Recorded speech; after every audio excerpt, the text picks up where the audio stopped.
दो secret agent की बात करनी है। अलग अलग टाइप के सीक्रेट एजेंट है। एक का नाम है मैक्स और दूसरे का नाम है ऑजेबल।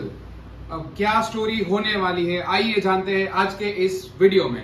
अब यहाँ पे बात करेंगे सबसे पहले हम लोग एक पर्टिकुलर सीक्रेट एजेंट की जिसका नाम है ऑजेबल। कुछ लोग बोलेंगे ऑजेबल नाम क्यों है, देयर इज अ रीजन, क्योंकि वो अमेरिकन है। जोक था, कोई बात नहीं। अब ऑजेबल नाम है। ऑजेबल क्या कर रहा है, अभी वो पेरिस में है। अब पेरिस में वो एक पर्टिकुलर पर्सन को मिलने वाला है। वो पर्सन का नाम है फॉलर। अब फॉलर एक राइटर है जो न्यूज़पेपर के लिए उन सब के लिए लिखता है। अब ऑजेबल उनको क्यों मिलने वाला है वही जानना पड़ेगा हम लोग को। आइए जानते हैं। दोनों पेरिस के एक होटल में जा रहे हैं, थोड़ी ओल्ड फैशन होटल जो होती है ना, वहां पे दोनों कॉरिडोर में आराम से चल रहे हैं, दोनों एक दूसरे के साथ बात कर रहे हैं। अब जैसे ही फॉलर है वो ऑजेबल को मिला, he was more than disappointed। Disappointed क्यों हो गया, एक एग्जांपल इसका आपने बहुत सारी मूवीज में देखा होगा कि जब कोई सीक्रेट एजेंट की बात आती है तो सीक्रेट एजेंट कैसा होता है, एकदम सेक्सी, उसके बाद ड्रेसिंग और यंग होगा और एकदम फिट। सबसे मेन स्टफ आपका माइंड में यही होगा ना कि बस आजू बाजू में मस्त सब कुछ, कोई अच्छा बार में मिलेगा, वहाँ पे वाइन वाइन सब चीजें होगी, अच्छा माहौल होगा। बट यहाँ पे ऐसा कुछ भी था नहीं। क्यों? बिकॉज यहाँ पे फॉलोअर का हो चुका है मोए मोए। क्यों हो गया फॉलोअर का? उसका रीजन है बिकॉज ऑजेबल जो सीक्रेट एजेंट का एक डिस्क्रिप्शन होता है जो मैंने अभी आपको बताया, उसमें बिल्कुल भी फिट नहीं बैठ रहा है। ऑजेबल एक मोटा सा भद्दू सा एक पर्टिकुलर पर्सन है जो सीक्रेट एजेंट है। इसलिए वो फॉलोअर को खुद बोलता है कि आई नो कि मुझे देख के तो डिसअपॉइंटेड हो गया होगा because you have imagine something else and now you got something else, but don't worry. दोनों कॉरिडोर में बात कर रहे होते हैं होटल की और फिर ऑजेबल अपने रूम का क्या करता है, डोर है वो अनलॉक करता है। दोनों रूम में जाते हैं, सब जगह डार्कनेस है। जैसे ही वो लाइट्स ऑन करता है और रूम बंद करेगा, पीछे एक पर्टिकुलर पर्सन, आपको बताया मूवीज में जो आता है ना वही सेम सीन, एक पर्टिकुलर पर्सन खड़ा है एकदम और हाथ में उसके है गन लेके खड़ा है कि हैंड्स अप। हाँ, जो गन लेके खड़ा है उसका नाम है मैक्स। अब ये मैक्स कौन है? मैक्स भी एक सीक्रेट एजेंट है।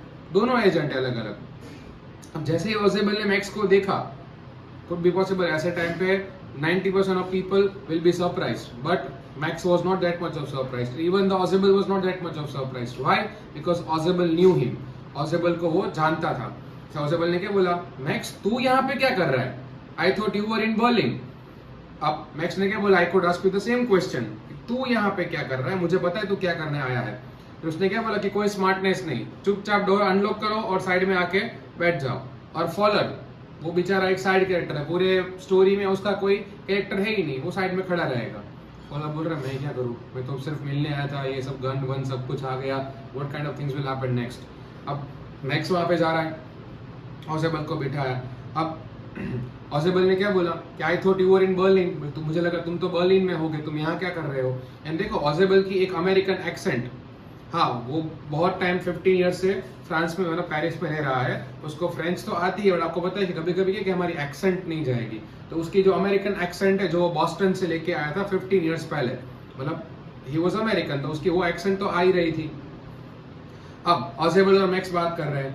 अब मैक्स ने क्या बोला कि रिपोर्ट, बोले एक रिपोर्ट आने वाली है। कौन सी रिपोर्ट अभी पता चल जाएगा आप लोग को भी, कि वो रिपोर्ट जो तुम्हारे पास आने वाली है वो रिपोर्ट लेने में आया हूँ। I think it will be safer in my hands than yours। Indirectly sarcasm में बोल रहा था कि ये रिपोर्ट जो आने वाली है वो रिपोर्ट मेरे हाथ में अच्छी रहेगी, तुमसे मैं लेने के लिए आया हूँ। अब दोनों बैठ रहे बात कर रहे हैं। अब उसके बाद ऑजेबल ने क्या बोला, बोला आई थिंक पहले मैं शांति से बैठ जाओ, I think you are comfortable but I am not. बोले मैं ऐसा कंफर्टेबल नहीं हूँ, आज खड़े रखा तेरे हाथ में गन है। लेकिन उसके बाद मैक्स ने क्या बोला, बोले ध्यान रखना गन मेरे पास है, ज्यादा कोई स्मार्टनेस दिखाए तो you know what things will happen to you. फिर दोनों बैठ गए वहां पे, कॉलर भी साइड में खड़ा है। उसके बाद मैक्स ने पूछा, बोले ये मुझे एक चीज जाननी है कि ये रिपोर्ट तुम लोग के पास कैसे आई, कि तुम लोग के पास ये रिपोर्ट आई है, कोई जो देने आने वाला है, ठीक है, वाई यू, और कोई क्यों नहीं। ये सब बात कर रहे थे, उतने में ही ऑजेबल ने क्या बोला, बोले वो सब ठीक है, बोले हर बार ये महीने में सेकेंड टाइम ऐसा हुआ है कि वो जो बालकनी दिख रही है वो बालकनी से ये महीने में ये मंथ में सेकेंड टाइम मेरे रूम में कोई घुस आया है। अब मैक्स तो बालकनी में देख रहा है, बोले बालकनी, उसको देखे वहां पे विंडो ऐसा था और उसके पीछे एक बालकनी होगी। अब उसने बोला, अब किसने बोला, ऑजेबल सेड वन थिंग बोले मैंने होटल मैनेजमेंट वालों को बोला भी था कि ये बालकनी है, इसको सील ऑफ कर दो, मतलब सील कर दो, ताकि मेरे रूम में दूसरे रूम से कोई आ ना सके, इसलिए। बट इन्होंने सील ऑफ नहीं किया, इसीलिए आई थिंक तुम भी ये बालकनी से यहाँ पे आ गए। अब मैक्स सोच रहा है बालकनी, कौन सी बालकनी?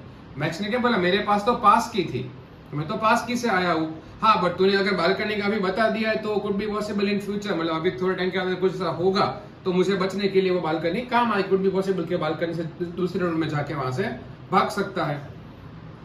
उसके फिर ऑजेबल ने डिस्क्राइब किया, बोले ये जो अभी हम रूम में जो बैठे हैं छोटी सी होटल में, वो पहले 2-3 रूम थे, वो एक ही बहुत बड़ा हॉल हुआ करता था और उसकी बालकनी यहाँ तक एक्सटेंड हो रही थी। अब इन्होंने रूम तो कट कर दिए, बट बालकनी अभी भी एक्सटेंड हो रही है दूसरे रूम की यहाँ पे, इसलिए कभी कभी क्या होता है कि वहां से भी लोग यहाँ पे बालकनी में आ जाते हैं। ऑजेबल को पसंद नहीं था। उसके बाद दोनों बात कर रहे हैं, उसके बाद ऑजेबल ने बोला कि I think we have to wait half an hour. वो सोच लो, ऑजेबल क्या बोल रहा है, एग्जैक्टली 31 मिनट। मैक्स बोल रहा है कि हाफ एन आवर। मैक्स को ये भी पता था कि हाफ एन आवर में वो रिपोर्ट आने वाला है। और ऑजेबल ने क्या बोला कि हाँ, वो रिपोर्ट जो आने वाला है वो रिपोर्ट किसके बारे में है। स्टार्टिंग में जब फॉलर और ऑजेबल बात कर रहे होते हैं तब ऑजेबल ने ऑलरेडी फॉलर को बोला होता है ये चीजें, कि रिपोर्ट के लिए बहुत सारे लोगों ने अपनी जान दांव पे लगाई है। उसके बाद मैक्स उनको बोलता है, बोले हाँ, the report which is going to come to you that will be about the new missiles. ये मिसाइल्स के बारे में कोई रिपोर्ट है। अब देखो, कुछ लोग सोच रहे हो बोले ऐसा तो क्या है रिपोर्ट में। कभी कभी मूवीज में लिखा होगा, रिपोर्ट्स होते हैं उसके ऊपर लिखा होता है कॉन्फिडेंशियल। कॉन्फिडेंशियल का मीनिंग क्या होता है कि बहुत ही रेयरेस्ट रेयर लोग जो है वो उसको एक्सेस कर सकते हो और किसी को रीड करने की परमिशन नहीं होती है। वैसे ही जैसे आपने देखा, एक रिपोर्ट से एक एग्जांपल, मान लो कि कोई पर्टिकुलर कंट्री है, वो कंट्री के पास न्यूक्लियर पावर है, तो न्यूक्लियर पावर के न्यूक्लियर कोड्स जो होते हैं, अगर उसकी एक रिपोर्ट है तो सोच लो वो रिपोर्ट कितनी ज्यादा एक्सपेंसिव हो सकती है। Any kind of particular person can sell it to the dark web in billions of dollars, और लोग परचेस भी करेंगे। तो इसलिए कुछ कुछ रिपोर्ट जो होती है ना, वो भी बहुत महंगी होती है। लिखा होता है कुछ, but I hope you know really well कि today's generation information is the biggest product in the world, कि इन्फॉर्मेशन सबसे बड़ी प्रोडक्ट होती है। तो ये उसको इन्फॉर्मेशन चाहिए थी। देखो, मैक्स भी एक सीक्रेट एजेंट था, हमें पता नहीं है कि वो ये रिपोर्ट है वो किसी और चीजों को देगा, उसको आगे वो कहीं पे सेल आउट कर देगा, बेच देगा। We don't know what kind of things will happen, but कुछ भी हो सकता है। अब दोनों बात कर रहे होते हैं, ऑजेबल ने क्या बोला, बोले मुझे बस ये रिपोर्ट चाहिए, ज्यादा कुछ अगर की तो you know what kind of things will happen. फिर दोनों बात कर रहे थे, अचानक से क्या हुआ कि डोर पे नॉक चालू हुआ। अब मैक्स बोल रहा है ये सब कहां से आया। अब मैक्स ऐसे गन रख के खड़ा है, बोले कौन है डोर पे। अब ऑजेबल सोफे पे एकदम आराम से बैठ गया, बोले that will be the police, बोले पुलिस आ चुकी है। ऑजेबल said one thing, that the report which is really important which we are waiting for, that report's gonna need a little bit of protection, कि जो रिपोर्ट के लिए हम लोग वेट कर रहे हैं वो रिपोर्ट को इतना खतरनाक रिपोर्ट है, ठीक है, जिससे बहुत लोग ने अपनी जाने वो दाव पे लगाई है, तो उसके लिए प्रोटेक्शन तो चाहिए ना। तो उन्होंने क्या किया है कि मैंने पुलिस को ऑलरेडी इन्फॉर्म कर दिया था कि मुझे चेक करते रहना कि यहाँ पे सब कुछ ठीक है कि नहीं है। अब मैक्स ने क्या बोला, बहुत अब सीरियस नहीं, ठीक है, अब ज्यादा कुछ बोला तो you know what kind of things will happen, अब क्या होने वाला है। मैक्स एकदम पतला सा थीन रेडी पर्सन था। अब मैक्स ने क्या बोला, पुलिस को भगा दो, बोले जस्ट पुलिस को भगा दो, otherwise I will take my chance and I will shoot you, बोले मैं तुम दोनों को मार डालूंगा और मैं यहाँ से भाग जाऊंगा। अब ऑजेबल ने क्या बोला, बोले you could do that, but मुझे और डोर को तो आंसर करना पड़ेगा। अगर मैंने डोर को आंसर नहीं किया so they gonna come over here, वो तो वैसे भी डोर अनलॉक कर देंगे और यहाँ पे आ जाएंगे and they won't think for a second to shoot, कि पुलिस सोचेगी नहीं कि किसको मारना है। अगर तेरे हाथ में गन देखेगा तो डेफिनेटली तुझे मार डालेंगे। अब मैक्स बहुत ज्यादा कंफ्यूजन है, बोले अब क्या किया जाए। बोले ये वैसे तो पुलिस तो मुझे मार ही डालेंगे, कुछ भी हो जाएगा। अब मैक्स जो बालकनी की बात की थी जहां पर विंडो थी, वो विंडो के पास गया, उसका एक पैर विंडो के इस तरफ था, एक पैर इस तरफ था। आपको पता ही है कि ऐसे ही करना पड़ेगा, गन इस तरफ रखी हुई थी ऑजेबल के साइड। उसने क्या बोला, फटाफट पुलिस को भगा दो, I will wait in the balcony, मैं बालकनी में वेट कर रहा हूँ, पुलिस को भगा दो। अगर पुलिस को नहीं भगा तो I will take my chances and I will shoot both of you, मैं तुम दोनों को मार डालूंगा। फिर डोर की नॉकिंग और बढ़ रही थी, डोर अनलॉक होने ही वाला था। वैसे ही मैक्स ने क्या बोला, बोले मैं बालकनी में वेट कर रहा हूँ, जैसे पुलिस जाए मुझे आवाज देना। और बालकनी के बाहर गया वो, और जैसे ही बालकनी में वेट करने गया थोड़ी सी कोई आवाज आई। अब वो आवाज किस चीज की है पता चलेगा, और डोर अनलॉक हुआ। अब डोर जैसे ही अनलॉक हुआ, एक वेटर था, वो वेटर के पास वाइन थी, ग्लास थे, सब चीजें थी, बॉटल थी, ट्रे में लेके आया। उन्होंने क्या बोला, मिस्टर ऑजेबल, बोले आपने जो ये ऑर्डर किया था, ठीक है, हाफ एन आवर पहले वो आ चुका है। ऑजेबल ने बोला हाँ। अब वो वेटर आया, उसने बॉटल और ग्लास रखा, वहां से चला गया। अब देखो जैसे आप लोग को कंफ्यूजन है वैसे ही फॉलर साइड कैरेक्टर हमारा, उसको भी कंफ्यूजन है, बोलिए चल क्या रहा है, ये बोला पुलिस का, आया वेटर, वो बालकनी में वेट कर रहा है, बोले what kind of thing is happening, वो क्या रहा है ये। अब उसके बाद क्या हुआ कि फॉलोअर ने बोले बट द पुलिस, अब पॉसिबल एकदम रिलैक्स्ड हो चुका है, बोले देयर इज नो पुलिस, बोले कोई पुलिस है नहीं, कोई टेंशन लेने की जरूरत नहीं, there is no police. Police बोले Henry whom I was expecting, Henry मतलब जो वेटर था जिसका ऑलरेडी वो वेट कर रहा था।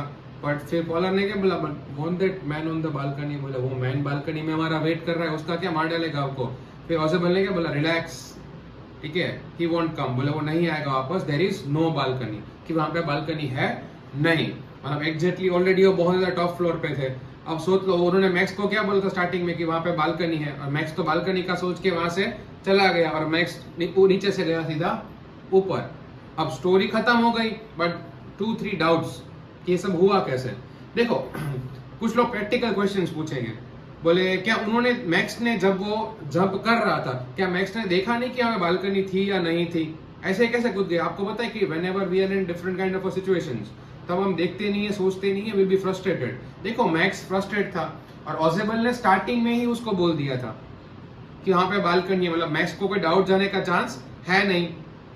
अब इसलिए वो बालकनी जो थी, वो बालकनी से वहां से नीचे कूद गया, और उसने इसे देखा भी नहीं कि बालकनी है कि नहीं है, बिकॉज डेफिनेटली ही बिलीव्ड ऑजेबल कि there has to be a balcony, जिस तरह ऑजेबल स्टार्टिंग में बोल रहा था, इसलिए वो वहां पे बिना देखे कूद गया, और मैक्स भैया गए सीधे ऊपर। अब ऑजेबल ने कैसे सोचा, जब स्टार्टिंग में ही वो बात कर रहे थे, देखो कभी कभी क्या होता है, we don't go for the looks, भाई लुक में वो कैसा भी था, भले फैट था, ऐसा था वैसा था, बट उसने अपना दिमाग लगाया वही टाइम पे, बोले ये रिपोर्ट लेने के लिए आया है, ये भी सीक्रेट एजेंट है, मैं इसको वैसे भी जानता हूँ, आई नो रियली वेल कि इसको रिपोर्ट मिल जाएगी तो भी हम दोनों को मार डालेगा, ये तो फाइनल है, बिकॉज डेफिनेटली कोई प्रूफ पीछे छोड़ता नहीं है। सो ऑजेबल ने तभी डिसाइड कर लिया, बोले कुछ तो प्लानिंग करनी पड़ेगी इससे बचने के लिए, वरना तो हम दोनों गए काम से।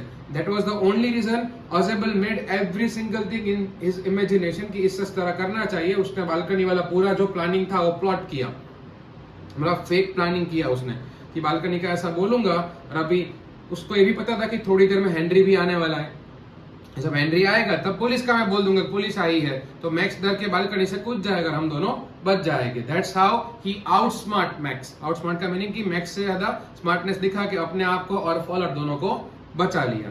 ये था हमारा चैप्टर मिडनाइट विजिटर, कि मिडनाइट विजिटर, रात को एक विजिटर आया था, विजिटर सीधा गया ऊपर।